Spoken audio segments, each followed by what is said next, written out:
বন্ধুরা, আজকে আবার একটি নতুন ভিডিও নিয়ে চলে এসেছি, যেখানে আপনাকে গোল্ডফিশ সম্বন্ধে ভিডিও করে দেখাবো।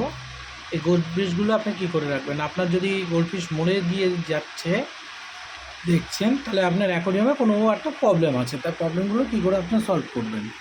সবার আগে প্রবলেম একটাই হল, জল ঠান্ডা হয়ে গেলে গোল্ডফিশ তাড়াতাড়ি মরে যায়।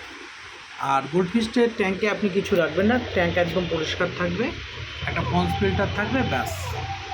আর আপনার টপ ফিল্টার রাখতে হবে, যেহেতু গোল্ডফিশের অনেক ময়লা করে অ্যাকোয়ারিয়াম, এই জন্য টপ ফিল্টার রাখবেন।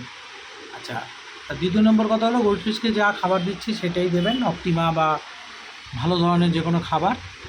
একটা থার্মোস্টার আপনি বর্ষাকালে দিতে পারেন, গরমকালে লাগে না। আর একটা টেম্পারেচার মিটারটা কি হয়, বা কত টেম্পারেচার রাখতে হবে, 32-এর নিচে টেম্পারেচার রাখা যাবে না।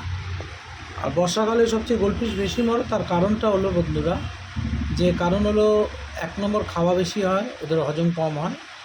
আর দ্বিতীয় নম্বর কথা হলো, বর্ষাকালে ওয়েদার চোখ করে, যেমন আমি থার্মোমিটারটা এখন জ্বলে উঠলো, মানে ও 32-এর নিচে টেম্পারেচার হলেই ও জ্বলে উঠবে।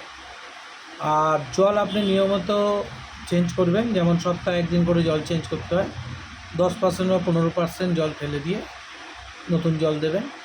আর টপ ফিল্টারটা সব সময় চলবে আপনার, টপ ফিল্টারে ময়লাটাকে টানবে। পাল্লাটা বাদাম পাতা দিয়ে দেবেন। আর নিচে কোনো পাথর রাখবেন না, পাথর একদম ক্লিয়ার করে দেবেন, কোনো পাথর থাকবে না।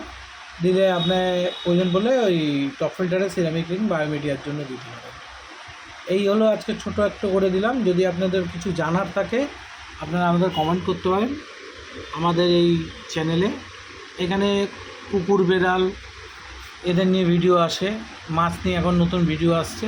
যেহেতু আমার শপে আমি মাছ রাখছি, আর আমি অনেক বছর ধরেই মাছ পুষি। গোল্ডফিশে যদি গায়ে সাদা স্পট আসে, তার জন্য আপনারা জিজ্ঞাসা করতে পারেন। আমরা হোয়াইট স্পটেরও কী ওষুধ দিলে হোয়াইট স্পট নষ্ট হয়ে যাবে সেটা জানবেন। আর গোল্ডফিশে যে জলটা দেবেন, সেটা কিন্তু কারেন্ট তুলেই দেবেন না, একদম সদ্য জল দেবেন না। জলটা দেবেন আপনি অন্তত একদিন পর, যেদিন তুলবেন পরের দিন দেবেন। তাহলে আজকের মতন ভিডিওটা এখানেই শেষ করছি, আবার পরের ভিডিওতে দেখা হবে।